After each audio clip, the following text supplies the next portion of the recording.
నమస్తే, welcome to Telugu Rajyam. నేను మీ Ram. Hit 3 at the same time Retro, ఈ రెండు చిత్రాలు ఒకే తేదీన May 1న రిలీజ్ కాబోతున్నాయి. అయితే ఈ రెండు చిత్రాల్లో ఏది విన్నర్గా ఉండే అవకాశం ఉంది అనే అంశం గురించి ప్రముఖ సినీ మరియు రాజకీయ విశ్లేషకులు దాసరి విజ్ఞాన్ గారిని అడిగి తెలుసుకుందాం. అన్న నమస్తే. నమస్తే. రెట్రో సుబ్బరాజ్ గారిది, కార్తిక్ సుబ్బరాజ్ గారిది. అయితే హిట్ ఫ్రాంచైజ్ మనకు తెలిసిందే, వరుస హిట్లతో వస్తుంది అది. బట్ ఈ రెండిట్లో క్లాష్ అవుతున్న టైంలో ఏది విన్ అయ్యే అవకాశం ఉంది? హిట్ గురించి మాట్లాడుకుంటే ఫస్ట్ ఆఫ్ ఆల్ ఇది బ్రూటల్ అని చెప్పేసి అన్నారు చాలామంది. ఇష్టం ఉన్నట్టు నరికేసిన రక్తపాతం ఏంటి, అది ఏంటి, ఇదేంటి, మరి అసలు ఫ్యామిలీలు వెళ్ళగలరా మరి ఆ నరుకుడు ఏంటి, పోలీస్ ఆఫీసర్ అయ్యండి ఇదేం నరుకుడు అన్నారు అది రిలీజ్ అయినప్పుడు. నిన్న పెహల్గామ్ అటాక్ జరిగిన తర్వాత మళ్ళీ హిట్ 3 చూసిన వాళ్ళు, ట్రైలర్ చూసిన వాళ్ళు పర్లేదు లేరా బాగానే నరికాడు, అసలు వాళ్ళని రియలైజేషన్ కారణం అవ్వాలి. అది కూడా ఉగ్రదాడికి సంబంధించింది. ఓకే, వాడు ఇంత పసికందుని తీసుకెళ్ళి ముక్కలు నరుకుతుంటే తల్లి అనే డైలాగ్ చూస్తే అసలు ఎవరికైనా ఉంటుంది కదా, మన మనుషులు ఎలా ఉంటారో చెప్పనా. పసికందుని రేప్ చేశాడు అని ఒక వార్త తెలుస్తుంది, వాడిని మాకు అప్పచెప్పండి నరికేస్తాం కరిగేస్తాం అంటారు అందరూ. నిజంగా నువ్వు వాడిని అప్పచెప్తే అలాగే చేస్తారు కూడా. ఒకసారి ఎవడన్నా చిన్న పాపను రేప్ చేసినోని ఈ గొడవలు చేసే జనాలకి ఇవ్వు, ఖచ్చితంగా వాడి తలనారికి మొత్తం అసలు ఒళ్ళంతా ముక్కలు చేస్తారు వీళ్ళందరూ. 100% అలాగే చేస్తారు, డౌటే లేదు దాంట్లో. కానీ అదే సీన్ని నువ్వు తెర మీద చూపించావనుకో, మరి ఇంత రక్తపాతం అసలు ఫ్యామిలీ ఆడియన్స్ చూడొచ్చా అండి అంటారు. ఇక్కడ పాయింట్ ఏంటంటే, ఆ చంపేసే ఎవరైతే వ్యక్తులు ఉంటారో కొట్టి కోపంతో, వాళ్ళు ఒక సర్టెన్ వాళ్ళు మాత్రమే, దేశం మొత్తం రగిలిపోయి కొట్టేయలేరు కదా. కొంతమంది సాఫ్ట్ పీపుల్, చిన్నపిల్లలు, మృదు స్వభావులు, పెద్దవాళ్ళు వీళ్ళందరూ ఉంటారు. సినిమాకి అందరూ వెళ్తారు కదా. బట్ అక్కడే కదా ప్రేక్షకుడు ఎగ్జాంపుల్ చెప్పా. ఇప్పుడు ఏంటంటే ఒక సిచ్యువేషన్ సినిమాలో చూపిస్తే ఒకలా రియాక్ట్ అవుతారు, నిజంగా పర్సనల్ లైఫ్లో చూసినప్పుడు ఇంకోలా రియాక్ట్ అవుతారు. ఓకే. సో ఇట్లా ఉంటారు వీళ్ళే డ్యూయల్ షేడ్స్తో. ఈ మనుషులే హిట్ 3 స్టార్టింగ్ ఫస్ట్ రిలీజ్ అయినప్పుడు అసలు ఏంటి రక్తపాతాలు ఏంటిది అన్నారు. తర్వాత ఉగ్రదాడి జరిగిన తర్వాత మళ్ళీ అదే ట్రైలర్ చూసి వీళ్ళకి నా కొడుకులకు తగిన శాస్తి జరిగింది అన్నారు. మనిషి నిమిషానికి మారుతున్నాడు. కానీ హిట్ 3 ట్రైలర్ మాత్రం అలాగే ఉందా? పెహల్గామ్ దాడికి ముందు ఒక ట్రైలర్, దాడి తర్వాత ఒక ట్రైలర్ రిలీజ్ చేయాలి వాళ్ళు. సో ఇది నేను చెప్పాను. ఇక్కడ కోయిన్సిడెన్స్ ఏంటంటే, ఆయన సీన్ తీసాడంటే, ఇలాంటి సీన్ శైలేష్ కొలన్ తీసిన తర్వాత ఇది జరిగేసరికి ఆయన అసలు షాక్ అయ్యాడంటే, ఇలాంటి సీన్ అసలు అమ్మో మరి ఇలా జరిగిందా, such a big very coincidence. సరే వాట్ ఎవర్, పోనీ ఆ దాడి జరిగిన తర్వాత ఈ సినిమా వస్తుంది కాబట్టి ఓ ఖడ్గం లాగో లేకపోతే ఇంకేదో లాగో దీనికి కూడా బాగా మైలేజ్ వచ్చే అవకాశం ఉందా, ఓ గగనం సినిమా లాగా, అవన్నీ రియలిస్టిక్ వే కదా. సో ఇప్పుడు కూడా ఇది రియల్గా జరిగినట్టుగానే సినిమాలో వచ్చింది. మరి వీళ్ళు ముందు షూట్ చేసినప్పటికీ కూడా అనుకోకుండా కలిసింది. దీనికి ఏమైనా పుషప్ అయ్యే ఛాన్స్ ఉందంటే ఖచ్చితంగా పుషప్ ఉంటుంది, ప్రతి ఒక్కరు చూస్తారు. పెహల్గామ్ని ఎలాగో చూడలేరు కాబట్టి ఆ దాడులు అవన్నీ కూడా అసలు నిజంగా ఏం జరిగి ఉంటుంది, ఇలా కూడా జరుగుండొచ్చేమో అన్నట్టుగా కూడా ఈ సినిమాలో చూసే అవకాశం ఉంది. And next hit 1, hit 2, hit 3, hit 20 hit 2000 ఈ సిరీస్ కొనసాగుతూనే ఉంటుంది. సిఐడిని ఇష్టపడ్డట్లాగా దీన్ని కూడా అందరూ ఇష్టపడి చూస్తూనే ఉంటారు. ఫస్ట్ స్టార్టింగ్ ఒక క్రైమ్తో స్టార్ట్ అవుతుంది, ఎవరు చేస్తున్నారో తెలియదు, వీడు చేస్తున్నాడు అని కన్క్లూజన్కి రావడం ఇంటర్వెల్, వాడు ఎందుకు చేస్తున్నాడు అసలు ఏంటి అనేది ప్రీ క్లైమాక్స్ వరకు వస్తుంది. ఆ తర్వాత వాడిని దొరికిన తర్వాత ఇక అలా వెళ్ళిపోతుంది. లాస్ట్కి నెక్స్ట్ హిట్ పార్ట్ 4 ఈయన అని చూపించేసి ఎండ్ చేస్తాడు. ఇలా ఇది మనకి ఆనవాయితీగా వస్తున్న సిరీస్లో. సో ఇది కూడా అలాగే ఉంటుంది. అండ్ నెక్స్ట్ ఇకపోతే నాని మీద ఉన్న గౌరవం పెరిగింది కోర్టు సినిమా తర్వాత చాలామందికి, నమ్మకం వచ్చింది. మీరు ఖచ్చితంగా అది చూడొద్దు అన్నారు, ఇది నచ్చకపోతే. ఇది నచ్చింది కాబట్టి అది ఖచ్చితంగా చూస్తారు, ఆ మాట నిలబెట్టుకున్నాడు. Now another movie Raid 2. ఓహో, అజయ్ దేవగన్ మన దగ్గర ఎంత క్యారెక్టర్స్ వేసినా కూడా పాన్ ఇండియా లెవెల్లో తను ఒక హీరో. ఇప్పటికీ అజయ్ దేవగన్ నీ దగ్గర నా దగ్గర ఒక క్యారెక్టర్ చేసి వెళ్ళినా కూడా మళ్ళీ ఆయనకు అక్కడ 200 కోట్లు పెట్టి సినిమాలు తీసేవారు ఇంకా ఉన్నారు. తనకున్న ఫ్యాన్ బేస్ అలాగే ఉంది. Ajay Devgan is equal to Telugu అంటే ఏం చెప్తారు మీరు? ఎవరున్నారు తెలుగులో? లైక్ ఒక నాగార్జున కంపారిజన్లో తర్వాత ఉంటారు చాలామంది, but is a wonderful hero చెప్పాలి అంటే. ఇప్పటికీ తనకంటే ఒక స్టేబుల్ మార్కెట్ ఉంది, తను ఇష్టపడే వాళ్ళు. అజయ్ దేవగన్ సినిమా వస్తుంది అంటే కూడా పని కట్టుకొని ఆ వీకెండ్ వెయిట్ చేసే వాళ్ళు కూడా ఉంటారు. అండ్ అట్లాంటి ఆయన సినిమా కూడా వస్తుంది ఇప్పుడు మనకి హైదరాబాద్లోనే కాదు, తెలుగు రాష్ట్రాల్లోనే కాదు, ఈ మధ్యకాలంలో ఓటీటీలో వచ్చిన తర్వాత అన్ని సినిమాలు చూస్తున్నాం అందరం. అది కూడా పాన్ ఇండియా లెవెల్లోనే రిలీజ్ అవుతుంది. రైడ్ 1కి చాలా మంచి రెస్పాన్స్ వచ్చిన తర్వాత దాని కొనసాగింపు ఇది, సేమ్ హిట్ కొనసాగింపు లాగే. ఈ 2 కొనసాగింపులతో వచ్చిన 3వ సినిమా రెట్రో. కార్తిక్ సుబ్బరాజ్ అంటే ఆయన మీద ఉన్న ఇది అందరికీ తెలిసిన విషయమే. ఇప్పుడు తను కథ అందిస్తేనే ఆ సినిమా అబ్బా ఎలా ఉంది అలా ఉంది అంటారు. బట్ గేమ్ చేంజర్ పోయిందిగా. ఆయన కథ బాగానే ఇచ్చాడమ్మా, తీసిన వాళ్ళు సరిగ్గా తీయాలి కదా. ఆయన ఇచ్చిన కథ మంచి కథ యాక్చువల్గా చెప్పాలంటే. అప్పట్లో అదేంటి నెల్సన్, ఆయన పేరు మర్చిపోయాను, టిఎన్ శేషన్ గారి స్టోరీ ఆధారంగా తను కథ రాస్తే దాన్ని తీసుకెళ్ళి చిత్రవద చేశారు.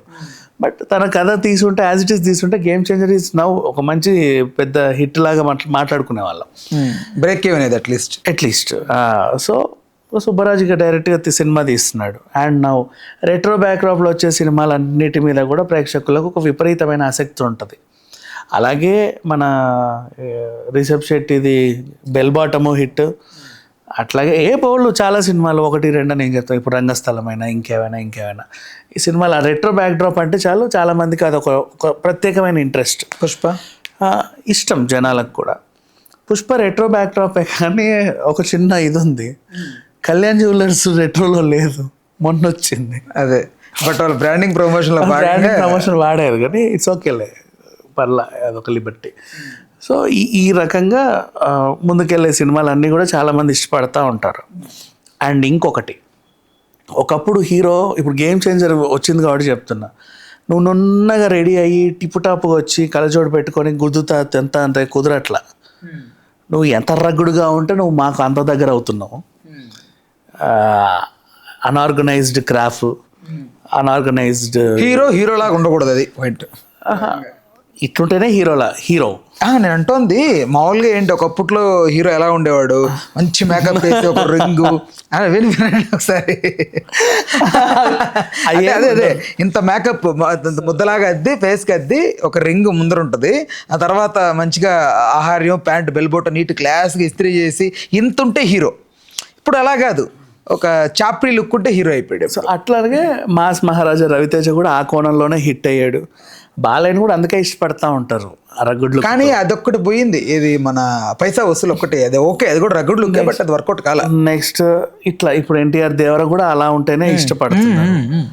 నాగ చైతన్య కూడా తండేలా అలా ఉన్నందుకే హిట్ అయిందేమో అన్నట్టు అనిపించింది. సో అట్లా ఆ రుక్కుతో ఇప్పుడు రామ్ చరణ్ నున్నగా ఉంటే ఇష్టపడని వాళ్ళు పెద్ది, అసలు ఆ సినిమాకి లేనంత రెస్పాన్స్ ఈ జస్ట్ పోస్టర్కి వచ్చింది. సో అట్లా ఇష్టపడుతున్నారు. సో ఈవెన్ ఇక రెట్రో లుక్స్, కొంచెం డస్కీ ఫేసీ కట్స్ అంటే ఇష్టపడుతున్నారు. 3 సినిమాలు అలాగే వస్తున్నాయి. నాని సిన్సియర్ పోలీస్ ఆఫీసర్ అయినప్పటికీ కూడా ఆయన కొంచెం మాసీగానే ఉన్నాడు. గడ్డం అది. రైడ్ 2 ఆఫ్ కోర్స్ ఇక ఆయన పందాలు ఆయన వస్తున్నాడు. ఇది ఎట్లాగూ రెట్రోనే కాబట్టి దాని గురించి ప్రత్యేకంగా చెప్పాల్సిన అవసరం లేదా. నున్నగా ఉంటే ఆ క్రాఫ్, ఇంత పెద్ద కళ్ళజోడు, బెల్ బాటమ్ ప్యాంట్లు అవే ఉంటాయి, ఇంత పెద్ద కాలర్ టీషర్ట్లు. లేదు అన్నా కూడా రగ్గుడుగా ఉన్నా కూడా రెట్రో రగ్గుడు లుక్, రంగస్థలం రామ్ చరణ్ లాగా కొంచెం అలా కూడా ఇవ్వచ్చు, ఏదో రకం. ఇప్పుడు 3 సినిమాలు వస్తున్నాయి.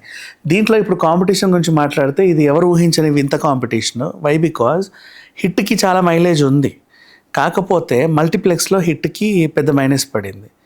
వీళ్ళు అని రౌండ్ వేసారు. సో ఆ రౌండ్ మల్టీప్లెక్స్లకి హిట్ని కొంచెం దూరం చేసింది. ఆ భర్తీని రెట్రో భర్తీ చేసే అవకాశం ఉంది. అదొకటే ఉంది మెయిన్. ఈ మధ్యలో ఇక మన main cities like Chennai, Bengaluru, Hyderabad ఇట్లాంటి సిటీస్లో మనకి ఎట్లా అజయ్ దేవగన్ సినిమా వస్తుంది, బట్ ఓ రకంగా మోస్తరుగా అది కూడా ఉంది. మల్టీప్లెక్స్ మార్కెట్ని ఇవి ఎక్కువ క్యాప్చర్ చేస్తాయి. వీళ్ళకి వేరే ఆప్షన్స్ లేవు కాబట్టి సింగిల్ స్క్రీన్స్ అన్ని నానితోనే నిండిపోతాయి. అది ఆబ్వియస్లీ రైట్. అండ్ సూర్య కూడా అంతే కదా, మనకి తెలుగులో నానికి ఉన్న క్రేజ్ సూర్య గారికి కూడా అంతే ఉంది ఇంచుమించు. అంటే ఇక్కడ ఎందుకు ఈ కాంపిటీషన్ పెట్టి మాట్లాడుతున్నాం అంటే, ఒకటే రోజు రిలీజ్ అవుతున్నాయనే కాదు, వీళ్ళ బ్యాక్ సినిమాలు ఫ్లాప్ అయి ఉన్నాయి ఆల్రెడీ. సైందో ఫ్లాప్. అది ఎవరు పట్టించుకో. ఓకే, బట్ హిట్ కున్న దాంతో పోలిస్తే రెట్రోకున్న దాంతో పోలిస్తే అవన్నీ మాసిపోతాయి. సైందవ్ ఏ డైరెక్టర్ అని కూడా అడుగుతారు ఇవాళ రేపు చెప్పాలంటే. పెద్దగా పట్టించుకోవాలి. అసలు అది వచ్చిపోయినా కూడా తెలియదు. మంచి సంక్రాంతికే వచ్చింది కాదనలేము, కానీ ఏదో అట్లా వెళ్ళిపోయింది అంతే. కొన్ని సినిమాలు ఉంటాయి వచ్చిపోయేవి, లైక్ భాయ్, సైందవ్ ఇట్లాంటివి హాయ్ చెప్పి వెళ్తాయి, అట్లా వచ్చి అట్లా వెళ్ళిపోతాయి అంతే. దాన్ని మళ్ళీ ఎక్కువ దాని గురించి discussions. Karthik Subbaraj the last time వచ్చింది రాఘవ లారెన్స్ తో ఒక ఫిలిం, అది కూడా ఫ్లాప్. సుబ్బరాజ్ మంచిగానే తీస్తాడులే. ఏమో చిన్న చిన్నవి ఉంటాయి, ప్రతి డైరెక్టర్కి ఉంటాయి, అవి ఉండకుండా ఎవరు ఉండరు. అలా అని వాళ్ళల్లో ప్రతిభ లేదని కూడా అనలేము. సో సమ్ టైమ్స్ సమ్ పీపుల్కి అట్లా గడ్డు రోజులు నడుస్తూ ఉంటాయి. ఆ టైంలో కొన్ని సినిమాలు ఇబ్బంది పెడతాయి, కానీ నెక్స్ట్ మళ్ళీ ఫామ్లోకి వచ్చిన తర్వాత బాధ ఇస్తారు. అండ్ సూర్య విషయానికి వస్తే తను ఎంచుకునే కథలు బాగుంటాయి. ఇప్పుడు ఆకాశమే హద్దురా కానీ, జై భీమ్ కానీ ఇలాంటివి చూసుకుంటూ వెళ్తే అటువైపు మన సిక్కం సిరీస్ కానీ. సో తనకున్న నాలెడ్జ్ తాను ఏది పడితే అది చేయడు కదా. కొంచెం డిఫరెంట్గా కార్తిక్ సుబ్బరాజుకి ఆయనకు ఏదో కలిసి ఉంటుంది. అది మళ్ళీ ఒక రెట్రో బ్యాక్ డ్రాప్. ఖచ్చితంగా ఇది కూడా సైలెంట్గా వచ్చి హిట్ కొడుతుంది అన్నట్టుగానే ఉంది. బట్ చాలా ఫాస్ట్గా తీస్తాడు. అది అసలు మెస్మరైజ్ చేస్తుంది. కార్తిక్ సుబ్బరాజ్ అసలు పాన్ ఇండియన్ లెవెల్ ఫిలిం అయినా కూడా టక్ టక్ టక్ తీసేస్తాడు. అంత తీయొచ్చు, తప్పులేదు. హ్యాపీగా టైట్ షెడ్యూల్ వేసి కొడతాడా? ఏం లేదు. ఇప్పుడు గౌతమ్ పుత్ర శాతకర్ణి ఉంది, అంతమంది యుద్ధాలు సన్నివేశాలు అంటే ఎన్ని రోజులు పడుద్దు అన్నాడు. 45 రోజుల్లో కంప్లీట్ చేసి అడబెట్టాడు అంతే. క్రిష్ సమ్ టైమ్ ఏమో చేయాలనుకుంటే గబగబ కూడా తీయొచ్చు. కొంతమంది బాగా కసరత్తు చేస్తూ ఉంటారు, దాంట్లో కొంచెం లేట్ అవుతూ ఉంటాయి. అంటే ఎవరికి తెలియని పాయింట్స్ని కూడా, ఎవరికి తెలియవు ఆ పాయింట్స్ అయినప్పటికి కూడా దాంట్లో నీట్గా పెట్టడానికి ట్రై చేస్తారు. ఇప్పుడు ఫర్ ఎగ్జాంపుల్ బాహుబలే ఉంది, రానా విగ్రహము ఇలా కూర్చున్నప్పుడు కింద నుంచి రెడ్ కలర్ వస్తుంది చూడు, అది కుంకుమ కాదు, అదొక టైప్ ఆఫ్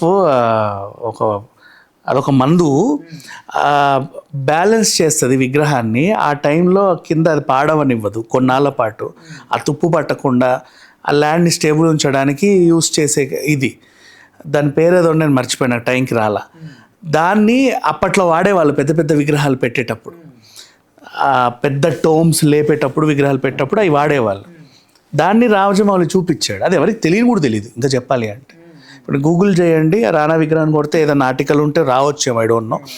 బట్ అట్లా ఉంటుంది. అట్లా పాయింట్ చూసుకునే వాళ్ళు కొంతమంది ఉంటారు. ఇక్కడ ఇది మీరు ఒక పాయింట్ చెప్పారు కదా, నేను పుష్పాలు అబ్జర్వ్ చేసిన ఒక పాయింట్ ఉంది.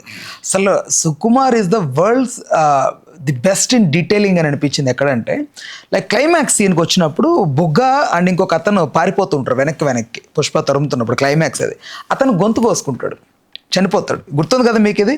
అయితే యాక్చువల్లీ మనకి ఇలా కోస్తే ఫస్ట్ వైట్ లేయర్ వస్తుంది, తర్వాత బ్లడ్ కారడం స్టార్ట్ అవుద్ది. మీరు బాగా క్లోజ్అప్ చేసి ఒకసారి ఆ షార్ట్ అబ్జర్వ్ చేస్తే కోసుకున్న వెంటనే బ్లడ్ రాదు, ఫస్ట్ ఆ వైట్ కలర్ కనిపిస్తుంది.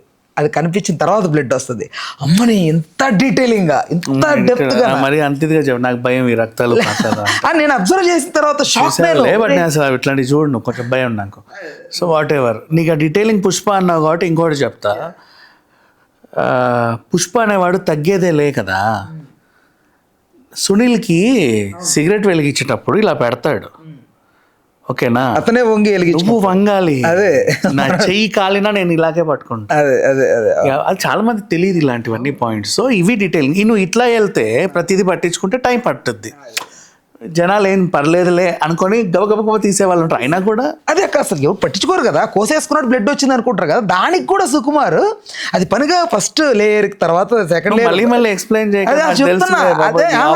నువ్వు నో కాదు అంటే ఎందుకు అంత ఇస్తారనేది అది అర్థం కావట్లేదు. అదే చెప్తున్నా. ఆ వర్కే బలగం సినిమాకి అవార్డు తెచ్చిపెట్టింది. బలగం కెమెరామెన్ మామూలు విషయం కాదు. ఎవరు అబ్బాయి మేఘాలయలో అవార్డు తెచ్చుకున్న అతని పేరేదో మర్చిపోయా. అంతకుముందు మేఘాలయ సినిమా వాడు తీశాడు. ఆ సినిమా ఎక్కడికి షాంఘై ఫిలిం ఫెస్టివల్కి వెళ్ళి అవార్డు తీసుకొచ్చింది ఆయనకి. ఎందుకు తీసాడో కూడా తెలియదు.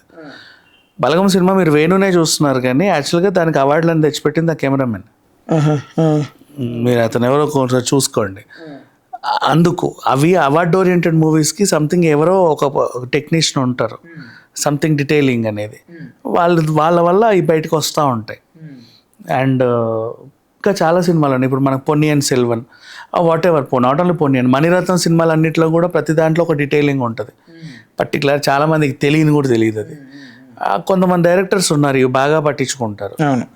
ఈచ్ అండ్ ఎవ్రీ ఎలిమెంట్ని పట్టించుకుంటారు. కొరటాల శివ ఉన్నాడు, ఏ క్యారెక్టర్నైనా నేను సినిమాలో పెట్టుకుంటే ప్రతి క్యారెక్టర్కి ఇంపార్టెన్స్ ఉండాలని చూసుకుంటుంది. ఊరికే ఇప్పుడు బ్రహ్మోత్సవం లాగా అంతమంది వచ్చి అలా వెళ్ళరు. శ్రావణ మాసం బ్రహ్మోత్సవం లాగా ప్రతి ఒక్కరు ఉంటారు, అసలు ఎందుకు ఉన్నారో తెలియదు. అలా ఉండవు. బోయపాటి సినిమాల్లో ఉంటారు ఎక్కువ శాతం. అంతమంది ఉంటారు, అందరు కళాఖండాలే. మళ్ళీ ఇంతమంది ఉన్నారా అనిపిస్తుంది. పోస్టర్ చూసి అబ్బా ఏవో తీస్తున్నారు, ఆ తర్వాత వాళ్ళు అసలు మాట్లాడుతుంటారు, మాట్లాడట్లేదు అనేది కూడా తెలియదు. సమ్ టైమ్స్ ఇలా ఉంటాయి. బట్ కొంతమంది బాగా డీటెయిలింగ్లో వెళ్తారు, కొంతమంది గబగబా తీస్తారు.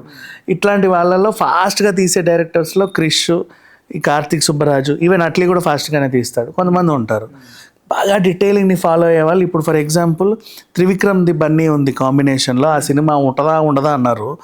దాని ఆన్సర్ ఏంటంటే యాక్చువల్గా మీకు నిన్న చైతుది ఒకటి రిలీజ్ అయింది, from the makers of Virupaksha అని చెప్పేసి ఒకటి. మేము బాగా రిహార్సల్స్ చేస్తున్నాం, పావులాగా ఒకటి రోడ్డు ఉంది. ఆ రిహార్సల్స్ ఏదైతే ఉందో నువ్వు అది చూసి అర్థమైపోతుంది కథ ముందు వాళ్ళు అంత వర్క్ చేస్తున్నారని. త్రివిక్రమ్ కూడా ఒక మైథలాజికల్ థ్రిల్లర్ అనుకున్నాడు అల్లు అర్జున్తోని. అది తీయడానికి అతనికి అంటే దాని వర్కే ఒక 1.5 year పడుతుంది. ఇంత గ్యాప్లో మనం ఎందుకు ఆడియన్స్కి దూరం అవ్వాలని అల్లు అర్జున్ అట్లీతో ఒక సినిమా పెట్టుకున్నాడు. త్రివిక్రమ్ కూడా ఈ వర్క్ చూసుకుంటూ కూడా నేనెందుకు జనాలకి 1.5 year దూరం అవ్వాలని అలాంటి ఒక చిన్న సినిమా తీయొచ్చుగా. అలా మన ఇతనితోనూ ఎవరు మన అమరన్ హీరో ఎవరు ఆ పిల్లోడు మర్చిపోయా, శివకార్తికేయన్తోనో వెంకటేష్తోనో చిన్న అలాంటి సినిమా తీద్దాం అనుకున్నాడు. దాన్ని చాలామంది వీళ్ళిద్దరికి కటీఫ్ అయిపోయింది, ఇక గలవరు అన్నట్టుగా రాసుకున్నారు. సో సినిమాకి ముందు డీటెయిలింగ్కి కొంతమందికి చాలా టైంలు పడతాయి, అలా కొంతమంది సినిమాలు లేట్ అవుతాయి. నాకు అవసరమే లేదు, నేను స్క్రిప్ట్ పేపర్ కూడా చూడకుండా లొకేషన్కి వెళ్ళి గబగబా తీసే వాళ్ళు ఉంటారు, లైక్ కృష్ణవంశీ లాగా. కృష్ణవంశీకి స్క్రిప్ట్ పేపర్ కూడా ఉండదు, డైరెక్ట్ లొకేషన్కి రావడమే. ఈరోజు ఏంటి సీన్ అంటే సార్ సీన్ ఇది, వాళ్ళు అలా అల్లుకుపోతారు అంతే. అట్లా కొంతమంది ఉంటారు. సో నేను ఇంకా చెప్పాలంటే డీటెయిలింగ్ గురించి బాచియా ఆహా ఆర్ బాచి ఏదో సినిమా ఆహా అనుకుంటా, ఎవరు మన జగపత్ బాబుది. ఆ సినిమాలో 13 నిమిషాలు ఒకటే షాట్ ఉంటుంది, జస్ట్ కెమెరా మూవ్ అవుతూ ఉంటుంది, కట్ ఉండదు, ఫ్యామిలీ సన్నివేశం. అసలు అంత అవసరం లేదు, బట్ వాళ్ళు ఎందుకు అలా చేశారో కూడా తెలియదు. అదొక వింత. కొన్ని సినిమాలలో కొన్ని కళాఖండాలు ఇలా ఉంటాయి, అది ఒక్క చిన్న బ్రేక్ వచ్చినా మళ్ళీ అదంతా మళ్ళీ తీయలేరు వాళ్ళు, కానీ వాళ్ళకి అదే కావాలంటారు. They can cut but they won't do. Right. Some people ఉంటారు. సో అందుకని కొంతమంది సినిమాలు ల్యాగ్ ఉంటాయి, కొంతమంది సినిమాలు గబగబా తీసేస్తారు వెంట. రైట్, ఓకేనా? Thanks for information. Hello, Telugu రాజ్యం ఛానల్ చూస్తున్నారా? సామాజిక రాజకీయ జీవన చిత్రణే తెలుగు రాజ్యం. అతిశయోక్తులు అసత్యాలు ఉండవు. రాజకీయ కోణం కాదు, ప్రజా కోణమే కొలబద్ద. తెలుగు రాజ్యం వీక్షణ మీ ఉత్తమ అభిరుచికి నిదర్శనం.